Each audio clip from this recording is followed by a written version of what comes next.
124 की तरफ चल रहे हैं। अब यहाँ से थोड़ा सा स्पीड अप करेंगे जी, ठीक है, and you will feel like कि अब बाकी चैप्टर बड़ा जल्दी खत्म हो गया, ठीक है। सिंपल सी प्रोविजंस है, अनपेड अनक्लेम्ड डिविडेंड और उसकी पेमेंट, ठीक है जी। हम तो डिविडेंड के लिए अलग खाता खुलवाया था, किसमें, सेक्शन 123 सबसेक्शन 4 में। उसने कहा 5 दिनों के अंदर एक सेपरेट बैंक अकाउंट आपको खुलवाना पड़ेगा। पहले उसको 5 पॉइंट वाली प्रोविजन पढ़ा दो, 5 डेज वाली पढ़ चुके हैं वैसे तो। कह रहे थे amount of dividend including the interim dividend. कहते हैं जिस दिन आपने डिक्लेयर किया, अब डिक्लेरेशन देखिए, अगर फाइनल डिविडेंड है तो एजीएम में डिक्लेयर हुआ होगा, ठीक है, और अगर इंटरिम है तो बोर्ड मीटिंग में डिक्लेयर हुआ होगा। तो जिस दिन बोर्ड मीटिंग आपकी हुई, जिस दिन आपने डिक्लेयर कर दिया, तो वहां से 5 दिनों के अंदर आपको एक और शेड्यूल्ड कॉमर्शियल बैंक, ठीक है, आरबीआई नहीं, प्रॉपर शेड्यूल 2 है जिसके अंदर लिस्ट ऑफ बैंक्स हैं, कुछ 350 बैंक्स हैं, और उनमें से किसी के पास भी आप अपना खाता खुलवा सकते हैं, और उसमें ये डिविडेंड की सारी अमाउंट आपको ट्रांसफर करनी पड़ेगी। कब? 5 दिनों के अंदर, 5 डेज के अंदर, ठीक है। एक इसके ऊपर केस लॉ कर लेते हैं जी।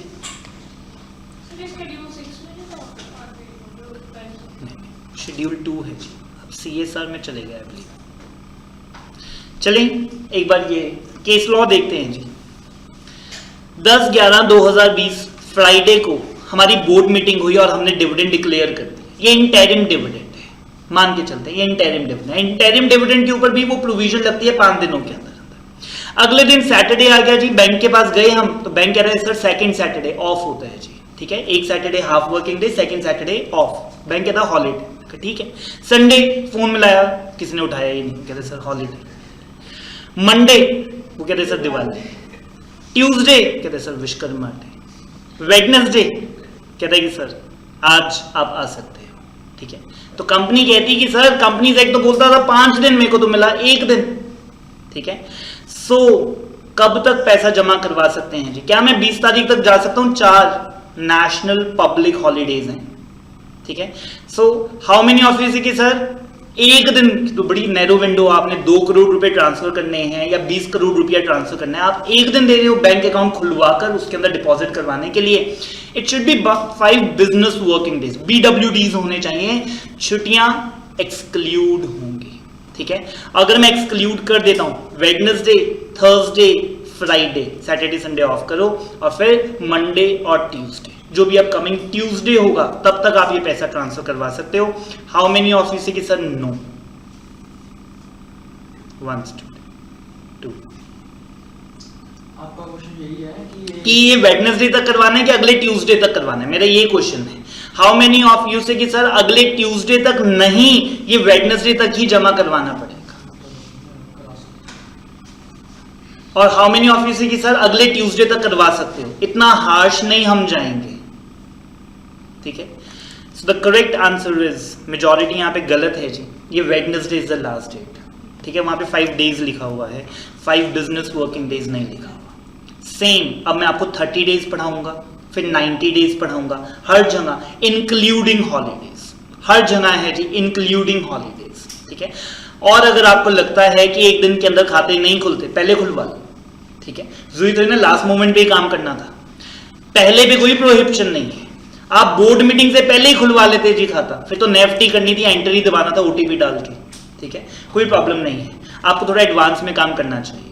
तो यहां पर सेक्टेरियल स्टैंडर्ड के अंदर ये बात लिखी हुई है जी, ठीक है। सेक्टेरियल स्टैंडर्ड 3 जो डिविडेंड के ऊपर आया, उन्होंने ये बात क्लियर की हुई है कि 5 डेज और 30 डेज इंक्लूड्स हॉलीडेज, ठीक है। अगर आपका हॉलीडे में दिन वेस्ट हो रहे हैं तो आपको थोड़ा प्री प्लान करके चलना पड़ेगा। सो डिविडेंड मंडे को डिक्लेयर करो, ठीक है, ताकि ट्यूसडे, वेडनेसडे, थर्सडे, फ्राइडे इस तरह से आपको टाइम मिल जाए। हाँ जी, उस दिन तो फिर बैंक ही बंद होगा, ऑनलाइन खुल जाते हैं। ऑनलाइन मेरे को नहीं पता जी बैंक अकाउंट खुलता है कि नहीं। डीमैट अकाउंट तो खुल जाता है, बैंक अकाउंट भी खुल जाते हैं आजकल ऑनलाइन, मस्ट भी आजकल KYC वगैरह, क्योंकि ना आजकल जब वो घर पर भी खोलने आते हैं, मैं उनको फोटोकॉपी देता हूँ, कहते हैं सर फोटोकॉपी मत दो, ओरिजिनल दे दो, हम फोटो खींच के लेकर जाएंगे, आपकी भी फोटो खींच के जाएंगे, सिग्नेचर भी मेरे को कहते हैं सर इसी के ऊपर करो, ठीक है। सो मैंने कहा फिर आई क्यों, ये तो सब कुछ ऑनलाइन भी हो सकता था। तो आपकी बात ठीक है, ऑनलाइन भी खुल सकते हैं, ठीक है, और वो 24/7 है, वो रात को 3 बजे खोल दो चाहे, ठीक है। बट अगेन अगर आपको लग रहा है सर 1 ही दिन मिला है, तो मैं फिर से बोल रहा हूँ, काउंटर जवाब पहले खोल लेते थे, ठीक है, या अपनी बोर्ड किसी और दिन मीटिंग फिर कर लेते। ये CS का रोल था जी, उसको देखना चाहिए था कि फिर ये कब करना चाहिए था, ठीक है। बट ये क्लैरिफाई हो चुका है, ये 5 BWDs नहीं है, बिजनेस वर्किंग डेज नहीं है, 5 डेज हैं जी, कैलेंडर डेज। अब उसमें छुट्टियां हैं या वर्किंग है हमें नहीं लेना देना। सर उसके फिर 5 डेज में नहीं हुआ तो फिर उसके 6 डेज का फाइन? मैं बताऊंगा जी, अभी जेल भी भेजेंगे CS रहेगा जेल डायरेक्टर्स को। जेल वाली प्रोविजन हट गई जी, ओमिट हो गया है। आइए जी जल्दी पढ़ते हैं। अब सिर्फ फाइन है, सिर्फ फाइन है।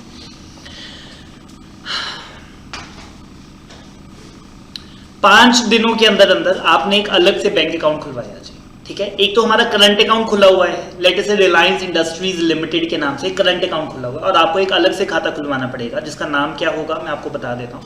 The name will be interim dividend और final dividend of Reliance industries for the financial year 2020-21, ठीक है।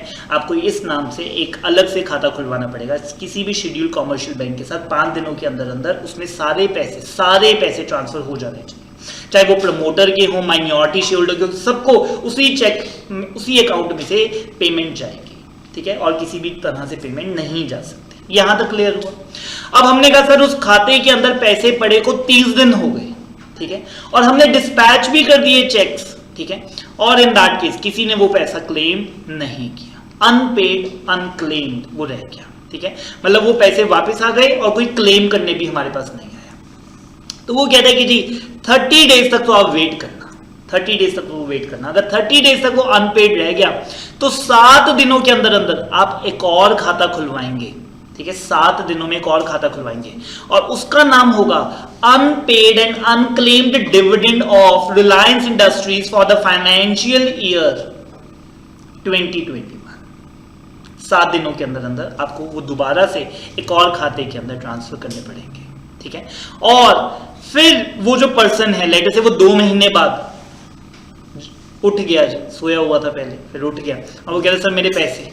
तो हमने कहा कि जी आपके जो पैसे वो अनक्लेम्ड डिविडेंड अकाउंट के अंदर है। अनक्लेम्ड डिविडेंड अकाउंट भी हर साल का अलग खुलेगा, ये कॉमन पूल नहीं होगा कि सर इंटरिम भी इसमें डाल दो, फाइनल भी इसमें डाल दो। इंटरिम का अलग खुलेगा, फाइनल का अलग खुलेगा, क्योंकि ये कब खुलता है? ओरिजिनल खुलने के 30 दिनों के बाद, ठीक है। और फिर जब वो 30 दिनों तक पैसा उसमें पड़ा रहा, 7 दिनों के अंदर अंदर आपको अनपेड में डलवाना पड़ेगा और वो अकाउंट आपका फिर क्लोज हो जाएगा। और अगर आपने 7 दिनों में ये पैसा ट्रांसफर नहीं किया तो आपको इंटरेस्ट लगेगा जी 12% पर एनम के हिसाब से, ठीक है, 12% पर एनम के हिसाब से। अब ये अनक्लेम्ड डिविडेंड अकाउंट में पैसा 7 साल तक पड़ा रहा, 7 ईयर्स तक पड़ा रहा, कोई आया ही नहीं जी क्लेम करने। अब MCA कहता है कि सर ये पैसा आप हमें दे दीजिए। IEPF investor education and protection fund, जो कि MCA जो कि सेंट्रल गवर्नमेंट संभालती है, वो कहते हैं कि जी आप ये पैसा हमें दे दीजिए। हमने वो पैसा दे दिया, कहते शेयर्स भी दे दो इनका कोई वाली वारिस है ही नहीं, डिविडेंड क्लेम करने नहीं आ रहा तो शेयर भी क्लेम करने कोई नहीं आया होगा, ठीक है। आप इनके शेयर्स भी, इक्विटी और प्रेफरेंस जो भी हैं वो शेयर्स भी IEPF के अंदर दान कर दो, ठीक है। गवर्नमेंट में चला जाएगा, it will be transfer to the IEPF।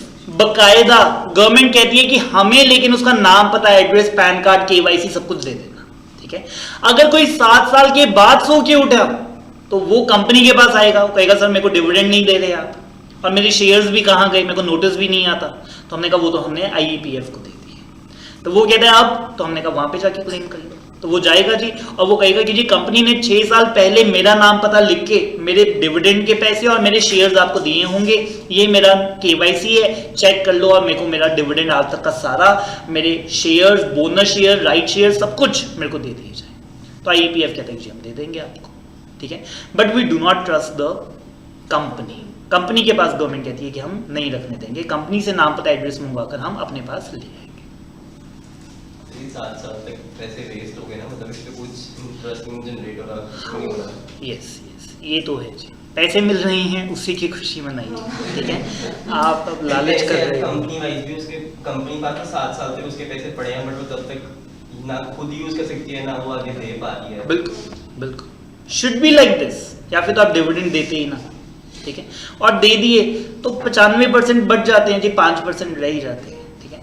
आप तो मान के चलो मेरी जेब से निकल गए, ठीक है। Many a time it happens, मैंने किसी को पैसे देने होते हैं, वो नहीं मेरे को मिलता, तो मैं उसे वॉलेट में नहीं रखता, ठीक है, अलग से संभाल के रखता हूँ कि मेरा पैसा नहीं है, अब मेरी जेब से तो निकल गया जी, ठीक है। So in that case I keep it aside, जिस दिन भी वो आएगा मैं उठाकर दे दूंगा कि सर मैंने अलग ही रखे थे आपके, ये पकड़ो जी अपना एनवेलप और चलो। Should be like this. Economy को मतलब लॉस नहीं को बोलेंगे, मतलब gain बैंक loss। में पड़े, हाँ बैंक में पड़े तो फिर बैंक तो यूज करिएगा, किसी के तो काम है। The company will with in a period of 90 days, हमने क्या कहा कि सर जब ये अनपेड अकाउंट में डाला ना आपने, एक काम और करना जो कि बड़ा अच्छा है, आप 90 डेज ले लो, जब आपने अनपेड में डाला एक लिस्ट बनाओ सभी शेयर होल्डर्स की जो कि अपना पैसा क्लेम करने नहीं है, और उसको अपनी ऑफिशियल वेबसाइट पे डाल दो, ठीक है, ताकि कोई भी इसको रेफर करके देख सके, ठीक है। लेटर से मेरे को नहीं मिला, मैं 6 महीने बाद उठा, तो मैं उस साल के डिविडेंड के अंदर जाकर जी कंपनी का चेक करूंगा और मैं देखूंगा मेरा नाम है और मेरे इतने रुपए पड़े हुए हैं, मैं जाकर क्लेम करूंगा। Are we good? So वो क्या कहता है, द कंपनी शेल, वर्ड में नहीं है, shall mandatory within a period of 90 days. 90 days कब से शुरू होंगे, जिस दिन आपने पैसे अनपेड डिविडेंड अकाउंट में ट्रांसफर किया। आपको एक स्टेटमेंट डालनी पड़ेगी जिसमें नाम, उनका एड्रेस और कितना डिविडेंड उनको पे करना था, और वो लिस्ट आपको अपनी वेबसाइट के ऊपर प्लेस करनी पड़ेगी, ठीक है। केस लॉ में आ रहे हैं,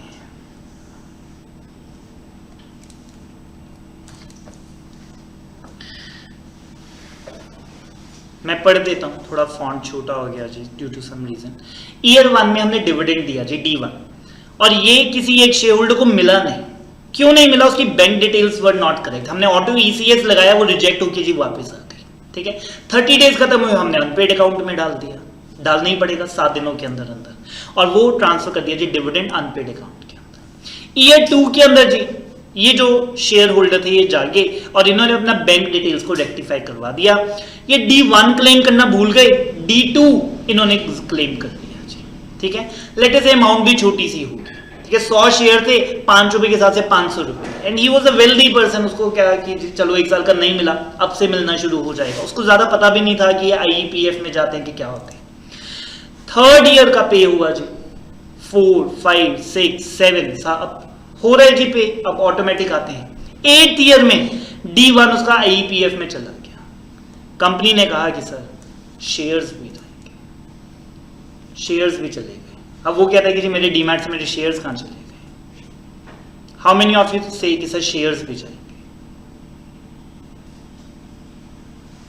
हाउ मेनी ऑफ यू से कि सर शेयर्स नहीं जाएंगे। ये पैसा डाल दो, 500 रुपया डाल दो IEPF में, बस शेयर्स नहीं जाएंगे। बट सेक्शन 124 ने बोला है कि जी शेयर्स भी जाएंगे। मैं रीड करवाता हूँ आपको, बेयर एक्ट चाहे, क्योंकि मैंने ये टैबुलर फॉर्म में दिया है, बट जब मैं आपको बेयर एक्ट पढ़ाऊंगा तो वो कहता है कि ये जो डिविडेंड आएगा along with the shares, along with the shares, क्योंकि वो शेयर्स का कोई वाली वारिस नहीं है।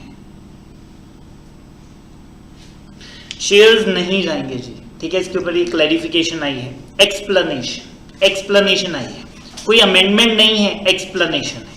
कहता है इट इज क्लैरिफाइड दैट अगर कोई डिविडेंड इज पेड और claimed for any year in the period of 7 years, अगर 7 सालों में 7 साल के डिविडेंड अनक्लेम्ड हों तो ही शेयर्स जाते हैं। अगर 7 सालों में उसने 1 साल का भी डिविडेंड रिसीव कर लिया, ठीक है, तो फिर पहले साल का डिविडेंड अकेला जाएगा IEPF में, शेयर्स नहीं जाएंगे, शेयर्स नहीं जाएंगे। वहां पर उन्होंने वर्ड लिखा है कि 7 कंसेक्यूटिव ईयर्स का डिविडेंड अनक्लेम्ड अगर रहा तो उस बंदे के शेयर्स भी IEPF को दे दिए जाए, मतलब वो कहीं गुम है जी, ठीक है। और कंपनी उसके शेयर्स को गलत यूज कर सकती है, किसी और को ट्रांसफर कर सकती है, कोई एम्प्लॉय गलत कर सकता है, डायरेक्टर उसको मिसयूज कर ना ले, तो हमने कहा कि वो भी आपको IEPF को डालना पड़ेगा। सो इन माय एग्जांपल शेयर्स नहीं जाएंगे जी, शेयर्स नहीं जाएंगे। इसने ईयर 1 का जो डिविडेंड क्लेम नहीं किया वो IEPF में जाएगा। ये जब जागेगा 10 साल बाद भी इसको पता लगेगा तो ये जाकर वहां से क्लेम कर सकता है, बट शेयर्स नहीं जाएंगे, क्योंकि शेयर्स के लिए सारे सालों का डिविडेंड अनक्लेम्ड और अनपेड रहना चाहिए। तो जो उसके शेयर है वो कंपनी में रहेंगे, वो उसके पास ही रहेंगे जी, कंपनी में क्यों रहेंगे, शेयर होल्डर के पास रहेंगे। उनको 500 रुपये पे इंटरेस्ट मिल सकता है? नहीं,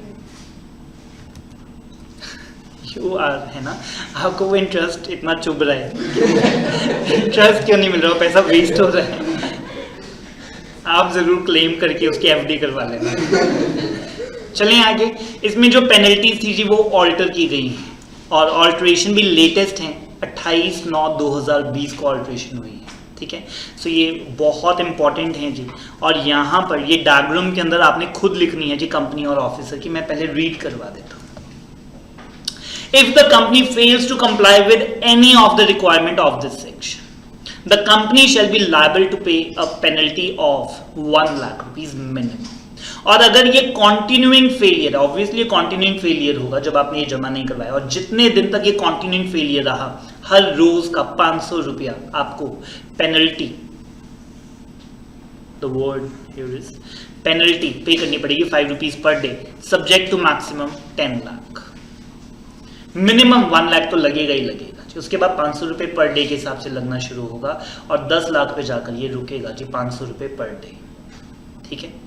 और ये ईच डिविडेंड है, ईच आपने इंटरिम दिया उसके अंदर ये 1 लाख की पेनल्टी, अगर आपने वो 30 डेज में ट्रांसफर नहीं किया, IEPF में ट्रांसफर नहीं किया, और ईच फिर आपने फाइनल दिया उसमें भी यही गलती कर दी, फिर एक और फाइन, ठीक है। और सबके 500 रुपये अलग अलग चलेंगे, ठीक है। ये ओवरऑल लमसम नहीं होगा। तो अगर 10 सालों में आपने 20 बार डिविडेंड दिया और 20 बार ये गलती कर दी तो सबका ये फाइन लगता रहेगा जी आपको। Plus every officer of the company जिसने डिफॉल्ट किया जी, मिनिमम 25,000 रुपये, 100 रुपये पर डे, 100 रुपये पर डे, मैक्सिमम 2 लाख, ठीक है।